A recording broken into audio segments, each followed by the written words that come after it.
there to stay. It's actually going to develop more. So, you know, I didn't exactly say that there's going to be a second term, but something like that is on the horizon. And the third, that we in India, we have to find our solutions. And we have to think for ourselves. We have to use our own culture, history, tradition. So, because I'm a political science student, international relations student, I got tired of people telling me that all the great strategic concepts and diplomatic norms are from the Western world. And therefore, this idea of think for yourself, audit, you know, ask yourself what were the good choices and the bad choices we made. What were the choices we never made? Look at the roads not taken. You know, could we have done China differently, Pakistan differently, Israel differently, made partition differently? And in thinking for yourself, I used actually the Ramayana epic as a illustrative example, because if you connect it to something which is there in everybody's, you know, all of us know those stories. You know. So if you tell someone an example out of our own culture and history and tradition, they say, oh, okay, I get it. So that is so why don't you, yeah, so first of all, it would be lovely if you could tell us exactly how you use the epics, for example, to understand contemporary ideas. And secondly, why Ramayana? Because I would have thought if I had to choose one of the epics, I would have gone for the Mahabharata. I have the Mahabharata in this book. So I tell you really what happened. I was going around. I had different language versions. I think it was, I forget, either the Marathi or the Gujarati book release I'd gone to. And somebody stood up in the audience, like you people, and said, have you ever thought about the Ramayana? Why don't you reflect on that? Does that have lessons? So I took it up as a bit of a challenge, really. I had not myself thought so clearly about it, but the more I got into it, and in fact I discussed it with a mutual friend of ours, Vivek Debroy, you know, what are the lessons? And I give you just 3 examples, okay? Term diplomat. Okay, what comes to your mind? You say diplomat, I don't know, Kissinger, Metternich, even Krishna. Huh? I would say Hanumanji. Hanumanji, just look at it. He is being sent by Prabhu Sri Ram to a hostile territory. Say, go there, kind of figure out the lay of the land. We don't know anything about this place. We have no idea where Ma Sita is. So, it's a kind of an intelligence, understanding, recce, you know, mission, very open-ended. And what does he do? You know, he goes there. He actually is successful in the most difficult part of it, is actually to go and meet her and to keep up her morale. But he is able to actually get into Ravan's court by surrendering himself. He is able to understand the dynamics of the court. He actually is the only person who gets an understanding of Vibhishan, so that when Vibhishan finally defects and they're not sure is he a real defector or not, he's able to say, no, no, no, you know, he's a good guy, he's on our side, we can use him. And then he's actually able to set the place on fire. I mean, think of it, you know, a diplomat going to a place and setting the place, not metaphorically, but literally on fire. Now, have you ever attempted to do that? Don't tempt me. So the point is, look, that's a great example of a diplomat. Now, I give you a very different example. Prabhu Sri Ram himself. You know, what do you need when you say foreign policy, diplomacy? What is it about? It's a common sense thing in a way. How do you maximize your friends? How do you purpose them for a job, a task at hand? How do you manage, because sometimes you have a large group of people, how do you manage all of them, create a coalition? Now what are we trying to do today as Bharat? We are trying to increase our number of friends. We are trying to get different countries, all of whom may be a little bit, you know, they may not all be on the same page, but we are trying to get them all together and work towards an inch. Now, this kind of coalition building is very important. Now, look at, in his case, that the coalition that he assembles to actually go to Lanka. And sometimes, coalition building can be very difficult. He has, to give you one example, he has Angad in his coalition. He's actually killed his father, Wali. And yet he is able to motivate and persuade Angad to be loyal to him, to do his work, to represent him. In fact, Angad also goes as a diplomat to parley with Ram. So, coalition building, Prabhu Sri Ram's sort of skills, you can say. Or, in a way, I would say Ravan himself. Today when we look at the world and we assess other countries, Ravan is an example of what I would say strategic complacency. That Brahma has given him a wish and he invokes that he cannot be killed by anybody, but is arrogant enough to think that human beings don't matter at all. So he has brought his insurance against every other kind of creature. Nuclear deterrent. But with a strategic complacency chink in the armor. And then in a way his quest, the lack of restraint, but the fact he antagonized, he's not able, he's carried away, the hubris. So I think each of these characters, when you apply them to the real world, you can see something familiar out there. So keeping up with the same sort of line of thought, there are the epics, of course.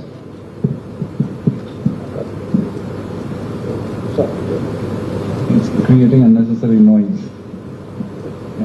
So keeping up with the kind of sort of theme of that we are going down, we now live according to another sort of great mythology of the ancient India, Puranic mythology, which is that of Sagar Manthan. The world we live in is clearly churning in multiple ways. It's throwing up both poison in terms of dangers, and it is throwing up Amrit in terms of opportunities. And we have just had the Honorable Prime Minister visiting the US. He met with Trump, the first major sort of meeting of world leaders. And, there is a lot of buzz about this. Can you give us a sense of what came out of it? What do you think, where do you think all of this is headed? The Prime Minister was, as all of you know, in the US in Washington on the 12th and 13th of this year. And he was among the earliest world leaders to be invited by President Trump in his second term to meet with him. I've been doing this all my life, so I have some reference points and some experiences as a comparative assessment, and I would say with all objectivity, I thought it went very well, and for a variety of reasons. One, all of us know that, Narendra Modi is a very strong nationalist, and he sort of radiates that. Now, Trump is an American nationalist, and I think in many ways, nationalists kind of respect each other. Each one, they're very clear-eyed. They are in it for their country. Trump accepts that Modi is in it for India. Modi accepts that Trump is in it for America. But the task, the purpose of the meeting is to say, okay, how do we find something which works? What is the common ground? What is it we can do together which makes both of us stronger?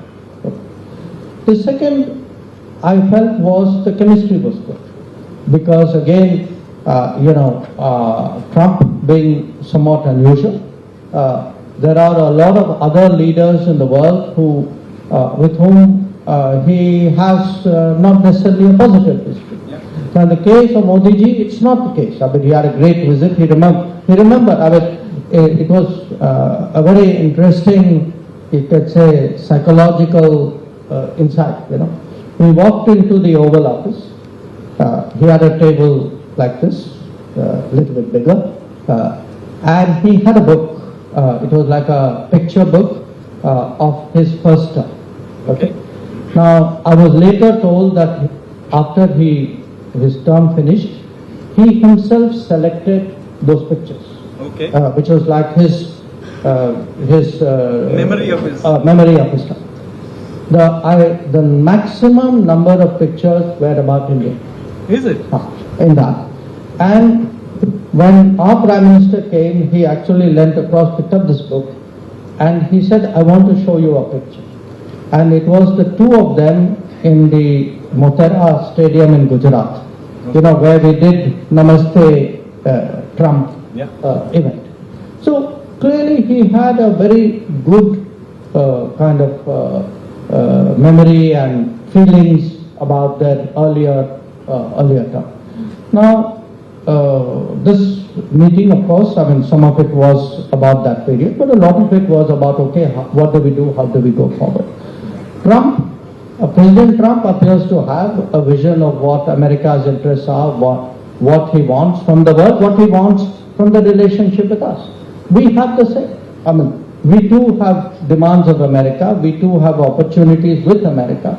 So, I think there was a very open discussion about all of this, and I must say it was conducted with a lot of good humor, geniality, cordiality, which was very visible, by the way. Yes, indeed. So now, obviously, I don't think people were entirely surprised with how good the vibe was, because there was a history of a good relationship in the past. But there are some things that America is now doing for its own, but has, positive externalities to us. So one of them is all these revelations about USA. How do you read these revelations that are coming out? And of course, in a sense, President Trump is ripping out a certain ecosystem. It's not just about the USA. It is almost a global ecosystem that he seems to be ripping out. And what do you think? How does that play to India? Sanjeev, let me come back to the book, because selling my book is my primary task here. Okay?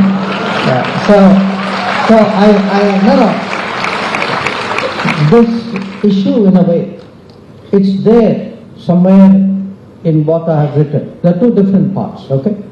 I have spoken about a global, that there is a kind of, how do I call it, a kind of a globalization mafia. There are a bunch of guys in the world who are not elected, who are self-selected, self-appointed, self-networked. They believe that they should decide what are the good, what is good, what is bad, what are norms, what are not, what are rules. And actually in the last 25, 30 years, I think they've had a huge domination, not just economic domination, but a kind of domination on our thought process. Yes. Now, one of the points I've made about, it's a chapter called Reimagining Security. But we think, if I were to ask any of you, okay, what is security? You will say security, it means having the army in the borders. Okay. Security is you must prevent terrorism. Yes, I agree. Security is the police should ensure the cities are safe. Yes, absolutely. But security is also about how your thought processes are influenced, how narratives are set, how facts are presented to you, how your mind is molded without your even knowing it. And a lot of that is done through, activities of NGOs, of tech, of global rankings of all kinds. Of rankings. You are made to believe your democracy isn't working. Which is, it's a very, very dangerous and a very Machiavellian. Now the artificial intelligence is learning on this data, so it actually becomes the default. So the point, my point is, without a specific reference to any organization, I have laid out that our idea of what is security actually has to expand in a tech world. Your security can be threatened without your leaving your house, because the thought processes, the influences, the narratives, your morale, your sense of what is right and wrong is all influenced by your phone, what you read every day, the pictures you see. So coming back to your question, look, I think some information has been put out there by the Trump administration people, and obviously that is concerning. It would suggest that there are activities which has a certain objective out here to push a narrative or a viewpoint. I think as a government we are looking into it because such organizations have an obligation to report. And my sense is, the facts will come out. Now, I read saying, so and so dealt with USAID or so and so. Look, it's not a question of did you deal with USAID or not. USAID was allowed, has been here historically. But USAID was allowed here in good faith, to do good faith activities. Now, suggestions are being made out of America that there are activities which are in bad faith. So, it surely warrants a look. And if there is something to it, I think the country should know who are the people involved in the bad faith activities. Absolutely, I agree with you. And with that, let me bring us a little bit closer home, because in the earlier book, The India Way, you specifically talk a lot about the Indian Ocean region, the Indo-Pacific, and this is important because in some ways we have been a landlocked country mentally. And this is tragic because you see, from a geostrategic perspective and even an economic perspective, we are actually an island nation. Because we have one friendly nation to our northeast and one friendly nation to our northwest. And even though we do trade with China, we don't trade with the bit that we have a border with. So effectively, for the purpose of any economic activity, we are effectively an island nation, and yet we have this very... All our exports are primarily seaborne. Yes, yes, that's correct. So how has this change in thinking about the world in a more maritime way begun to influence the wider geostrategic thinking and diplomatic thinking that we have? I think you have put your finger onto something, because somehow we had slid into a mentality, not just of a land power, but we had actually blocked out the maritime side of our interests. So even if, think back on whatever history we are taught in schools or what we pick up otherwise, most of our history is about North India. Most of it is about the Northwest. I mean, that's almost like that's what it was all about. Now, the reality was that actually Indian seafarers, Indian traders, Indian military expeditions traversed the world. I have lived in Singapore, in China and in Japan, and I have traveled to almost every country east of us in that region. Now, the biggest Hindu kingdom, probably a Hindu temple probably ever made is in Cambodia. Okay, if Angkor Wat. If you go to the middle of Vietnam, there is, if some of you may be familiar with those Jaishankar Prasad, no relative of mine, story about Champa kingdoms. Okay, you can actually see there the archaeological sites of we are talking maybe 1,300 years ago, 400 years ago. In fact, in China, there are places in China where there are temples, where there are Indians who have left, some kind of commercial imprint. So what was happening was our politics, in a way, was blanking out what was the accurate history of this country. And I'm giving you the Eastern. It will equally apply, let us say, to the Deccan. It would apply to Gujarat. I'm an MP from Gujarat. Okay, so I can tell you, today, I was last week in Oman. They had an exhibition called From Mandvi to Muscat. Because there were people who had gone, there have been people from Gujarat who have gone as far down as Zanzibar and Madagascar for 1,000 years plus. But we actually somewhere, because for whatever reason this was not important or this was not relevant for the purposes of whoever were writing our history, we never gave it due weight. But I can tell you in diplomacy we had the same problem. Till Modi ji became Prime Minister, we actually didn't have an integrated Indian Ocean strategy. We didn't even have an Indian Ocean department in the foreign ministry. We had a separate Sri Lanka, Maldives, we had a separate Mauritius, Africa department. The idea of an integrated sort of maritime vision was something he propounded in March of 2015 as Sagar Outlook. He went to Mauritius. So the way we are looking at it today is very different from the way we used to do before. And it's time we needed that correction. So in fact, you have dedicated, I think, the first book at least to your father, who many people in the audience may not know was also thinking about these kinds of issues back 30, 40 years ago, and he was very influential at that time as well. Can you give us a sense of what were the issues he was dealing with and how you are dealing with these issues? How are they different? How are they similar? What are the frameworks of thinking? I would say they were different for this reason. In the last, at that time there was a concept called Indian Ocean as a zone of peace. It basically was a nice way of saying, look, the rest of the world should stay away and not be too visible in this part of the ocean. But it was a defensive strategy.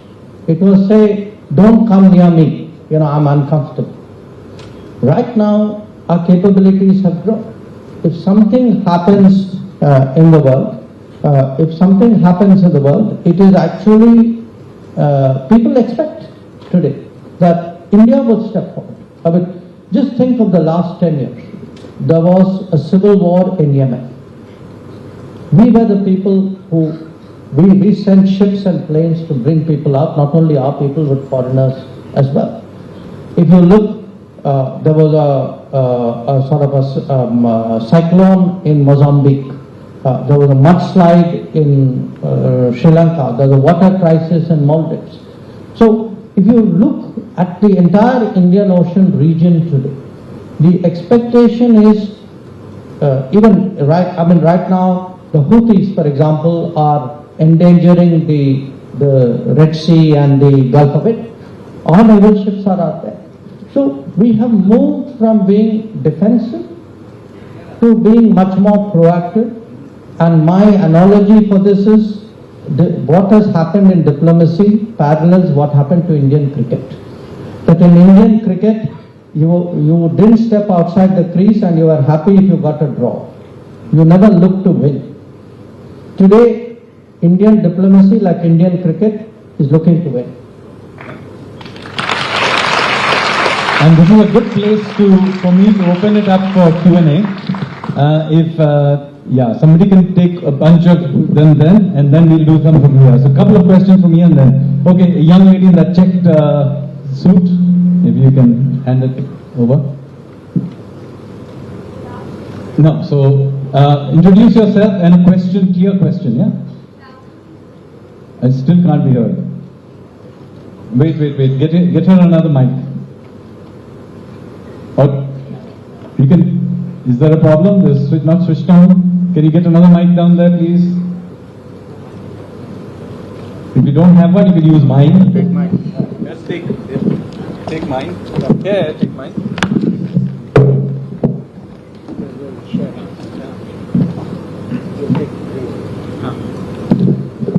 We'll take 3 questions at a time and then he will answer them, yeah? Good evening, sir. I'm feeling so glad I'm sharing the same room because half Delhi University is waiting outside.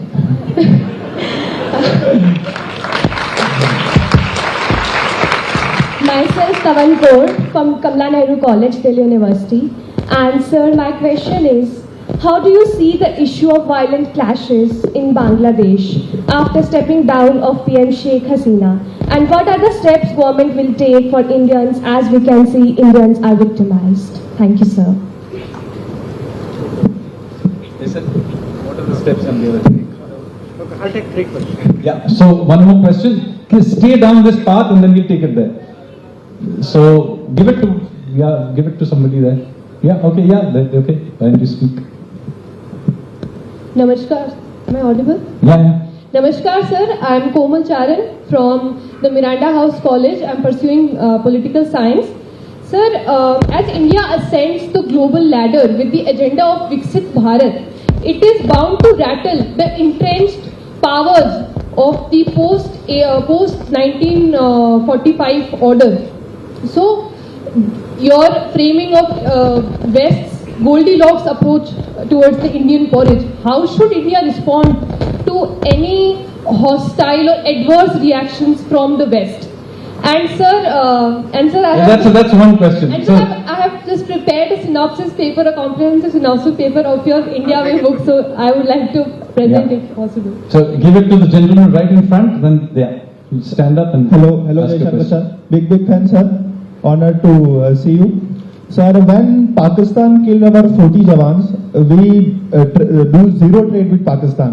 But when China killed our 20 Jawans, but still we do 126 billion biggest trade with China. Sir, sir, and just a small one line, sir. Sir, I am big fan. Sir, I bring you a small gift for you. So can I give it to you?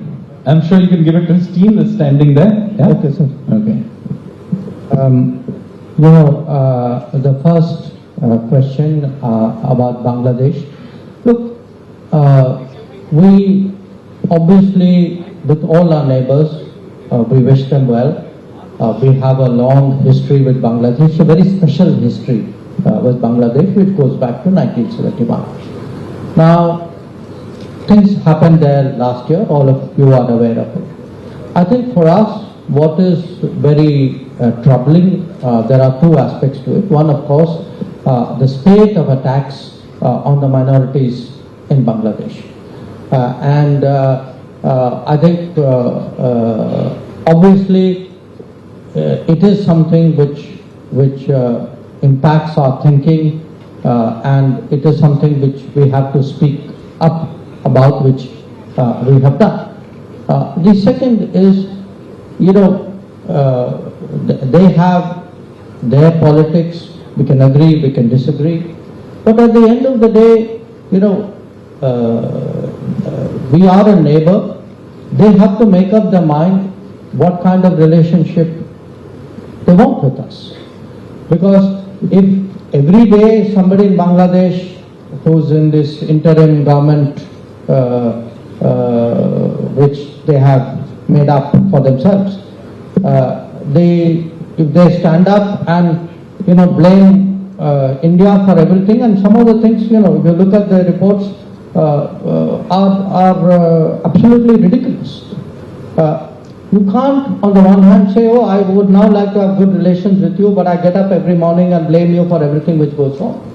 So I think it's also a decision that they have to make about what kind of relationship we want. We have sent a very clear signal saying, look, okay, you're a neighbor, we would like things to calm down, we would like the trade, the contacts and other things, but we would obviously not like to see messaging and signaling which is continuously hostile in a way to India. The question from Miranda House, by the way, my wife went to Miranda House. Does Viksit Bharat rattle people? In a way, I would say, look, our rise does rattle people. I mean, that is why, when we were talking about this ranking, Sanjeev was mentioning the kind of propaganda, I would say, look, people who can barely run their own countries are passing judgment about us. So, Why do they do that? Don't think this is out of ignorance. It's not like they don't know. They know. They're doing it because it's part of what you say. That there are it's some of it. Yes, today India is a bigger economic player. I think what perhaps in a way rattles them the most is we are expressing opinions of our own. We are in a way truer to our culture and heritage and traditions. We stand our ground. We say, I don't need to, this may be your view or your practice or your thinking. Sorry, that's not mine.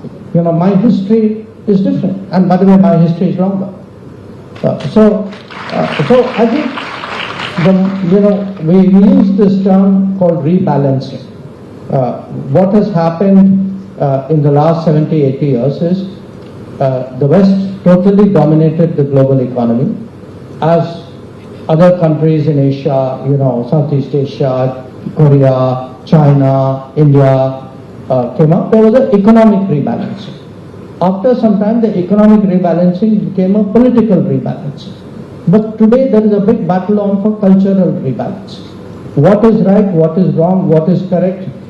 Many countries resent this kind of one truth globalization run out of New York, which wants to tell everybody that you have to be some kind of watered down version of New York if you are to be successful. Now, I think that is a big issue today in the world. The third question, Pakistan, China. Look, in a way, the two relations are not comparable. There are in some respects, they are not in some respects. In the case of Pakistan, what happened was, Pakistan never gave us MFN, most favored nation status. So what was actually happening was, we were sending goods to them in a disadvantageous way. They were enjoying the benefits. It was not reciprocal. Now that was not the case with China. The reality where China is concerned is because from the 1960s onwards, there's a very interesting book by Professor Arvind Panagaria is brought out on the Nehru development model. We were not able to industrialize and take advantage of manufacturing opportunities the manner in which China did. China did it two ways. One, through economic industrial policies, but also by reaching accommodations with the West in the 1970s, 80s, 90s onwards. So, as a result, today China accounts for 30% plus of global manufacturing. Now, what have we been trying to do? We've been trying to say, make in India, encourage manufacturing. We have actually incentive schemes for manufacturing. We are making it easier to do business. We want manufacturing to grow in this country. Because to stand up and say, I will not import from another country will not work unless you have an alternative source, and your best alternative source is yourself. Now, we are today facing the accumulated problems of not taking manufacturing seriously for many, many decades. And I think today the policies are much more Atmanirbhar. The idea is we should produce more in India. And I would say, particularly as we move towards newer technologies, we have today an answer if we can also get our partnerships, international partnerships right. So I'm going to ask questions from this side now. Right next to you, there's somebody. Give it to him. Right, yeah. Just give it to him. Yeah. And then we'll take it further back, yeah? Good afternoon, sir. I can't believe I'm talking to you. You have been my role model for the past 5 years. I'm shaking. So my question, sir, it has been acknowledged by various stakeholders, including yourself, that the size of our foreign service is problematic. By some sources, our foreign service is smaller than Singapore. What steps can we, as Bharat, take to solve this issue? Thank you. Yeah. Take it right to the end. Go right to the back. Yeah. Wait. There's a gentleman. There's a lady there in red. Give it to her. Yeah. Hello sir, huge fan. My name is Akshata. I'm a data scientist at BCG, and I wanted to ask what are the agencies or companies we use to secure our data of government agencies or ministries or the armed forces? And if it is not some Indian company, then do you think there should be some Indian company that should secure our data? Because China, US, they're always on a lookout for data to use our data for influencing various faculties. Okay, and there's one gentleman, white t-shirt right behind her. Sir, if you could allow me as well. Okay, ठीक है, चलो, you as well. Thank you from the part of DULIF. Sir, I would like to, firstly warm greetings. I would like to introduce just as greatest and biggest fan of yours, sir. Can't imagine how much greatest I am. Secondly, sir, since you dealt with IR since long time, and I think most of the questions were from IR, so mine would be a bit different. What would be that one piece of advice that our foreign minister, our beloved foreign minister, Dr. S. Jaishankar, would like to give to the undergraduate Jaishankar? Who was studying in Delhi University. Okay, since I had already talked about the white gentleman, let him also ask a question. That'll have to be the last question. Okay? That'll literally have to be the last question because we have to end it here. Sir, firstly, I'm honored to be Louder, asked this louder. question, and my question is somewhat similar. I just want to ask you that what would you say to aspiring UPSC aspirants, more specifically those who want to enter the foreign services, and what is it that motivated you to go in that direction? Because considering you actually did your undergraduation in chemistry, which was like a bit away from foreign services. And also, sir, would it be possible for you to sign a book of yours? First of all, this question about size of the foreign service. If we were smaller than Singapore and are doing the job we are doing, then I think we deserve a bigger salary than we're getting. So, but the truth is we are not smaller than Singapore. We are actually not smaller than many countries. I'll tell you what happens with many countries is they have a much broader category of people who they describe as diplomats. In our case, we classify them in different groups. A grade, B grade. Yeah, A grade, B grade, and also we have in our embassies, even in our foreign ministry, people from other services, say economic people or specialist services. So the truth is our numbers are much higher than what is normally discussed around. But having said that, is there a case for growing the foreign service? Absolutely. Should we be increasing? We've increased in the last 10 years. I think we've opened about 20 to 25 new embassies. I think we'll be increasing our consulates a lot, and certainly I think you will see the foreign ministry expand in terms of number of people. On the data security issue, yes, again it goes back to that when I said reimagine security. So, your security, every time you tap a keyboard, every time you search for something, you have compromised a little bit of your security. Someone out there knows something about you. I can tell you, if you use that phone of yours for 3 months, there are people at that end of the phone who know more about you than you do yourself. Because they remember, they can see everything that you have tried to look at. So this is the new world. And we have to have the habits and also the capacities for that. So that is why today, I'll give you an example. When mobile phones came, so our 2G was primarily European. Our 3G and 4G was very heavily Chinese. So everything we were doing till 5G came was essentially the network, the service providers, the technology was foreign to India. It's only with the 5G stack, at the Prime Minister's insistence, we actually got a set of Indian companies to actually create an Indian 5G stack. Now, telecom is a very basic security sort of required. Now, there are different, we see this, if you look at investment, if you look at, one issue we are looking at is chips today. But what happens? You import chips, it's a global trade, people go for where it is the lowest cost.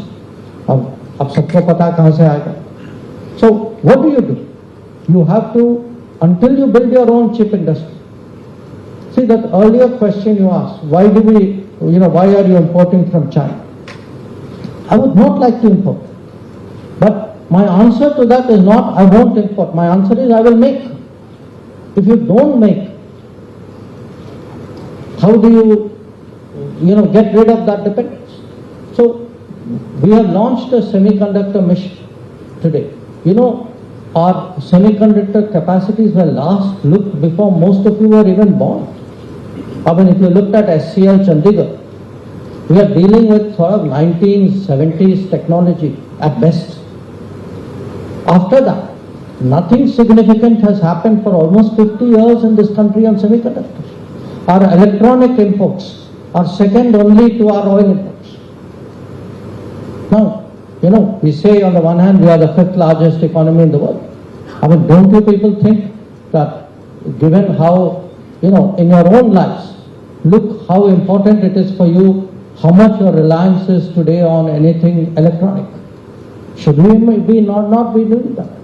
So, I think these are the issues today, and in many cases I can tell you, look, as a minister, Prime Minister Modi himself has led from the front. The idea we had, it's only in his government that we even had a cyber security coordinator in the National Security Council. So, it is a very real problem. What you flagged is very important. But you do not solve a problem with a slogan. You solve a problem by building capacities, by doing the hard work, by creating an alternative which is secure. And that is really today what we are seeking. On the last two questions, the advice question, look, the undergraduate Jaishankar was very confused, to be very honest. I did my, it wasn't entirely my fault also, okay? I finished school very early. Not because I was smart, but because I had a brother, an elder brother, and my mother did things which many mothers do, saying, one kid is going to school, दूसरों को भी लगा दो साथ. So, because I finished school very early, I struggled to get university admission because I was underage. Okay. By the time this great university decided, okay, they will admit a person like me, every other course was full. So I actually opted for a course because admission will gaya to le lo. Otherwise, what is the option? You sit at home. So I actually did my bachelor's as BSc General, and then I joined in a relatively confused state. I joined IIT for my master's in chemistry. But I didn't do badly, but my heart was not in it. So the undergraduate Jaishankar, by the time he reached postgraduate, decided maybe I should do what my heart, what I really want to do. And let me tell you, many of you will have that dilemma, and it's a very tough thing to do. To go to your family or to your friends or to your teachers and say, I really am not good at this, or I really don't think I want to do this, I want to do something else. And if that something else is very different from what they expect, you have some issues out there. So in my case, it meant I had to cross a road and move from IIT to JNU. Okay? But it was a very tough road to cross. And I even today thank my mom. Again, it's natural when you have a difficult problem, you first take it to your mother. So my mother sort of managed it out there. But on the UPSC, because what happened with UPSC, one, of course, I came from a background where my brother had taken the exam a year before me, and my father and other relatives were in the government. It wasn't always in my mind, but somewhere, the thought was there. And I can only say this, look, before any big exam or as you're preparing for anything, not just UPSC, anything else. I mean, one part of it is really to give it your best and to think it through. You know, the UPSC syllabus, the structure we did was very different from what you people have now. But, you know, choosing your papers, knowing, and those days we didn't have any data, phone won't tha nahi, Google nahi tha. So you had only, you talk to people, somebody said, acha, British history mein marking acha hota hai. You know, frankly, this is how decisions were made. You know. But the bottom line is, okay, you said, I take it seriously, I will work very hard, and most important, I will try to stay calm before I come to the big moment of taking the exam or whatever it is. And I would still say that, you know, even today, look, you have big tests, you know, you have big forums. There are times when you are doing something and entire world is watching you, or it's like a test, and it's important to prepare. Every time I go somewhere, I've come out of 2 weeks of almost continuous travel. But everybody I meet, every foreign minister I meet, every visit, every time I accompany Prime Minister for a meeting, what do? You prepare well, you try to anticipate what can happen. But having done all of that, at that moment of actual, testing, you can say, you have to, be in control of yourself, you have to be calm, you have to I would say, not let it get to you. And I think it's a lifetime habit which you need to start developing early. So if you are sitting for the UPSC, my best wishes. I hope one day I see you in the foreign ministry. With that, we'll have to bring this to a close. I know there's somebody here with a portrait of yours as well, who is trying to give it to you. Maybe you can pass it on to his staff here, who will take care of it. Over to you. I think I would do grave injustice if I tried to put into words how enriching this conversation was. But to show how much this meant to us, I would like to acknowledge the efforts of our support system, Principal Professor Simrat Kaur, our volunteer team and the faculty of srcc for managing everything since afternoon to make this event possible. So let's give a huge round of applause to Team srcc.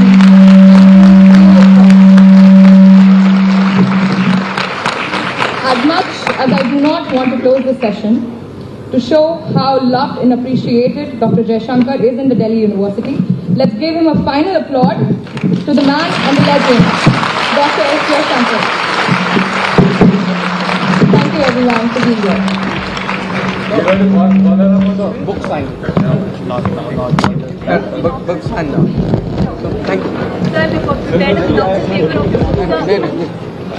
Sir, prepared a synopsis paper of the book.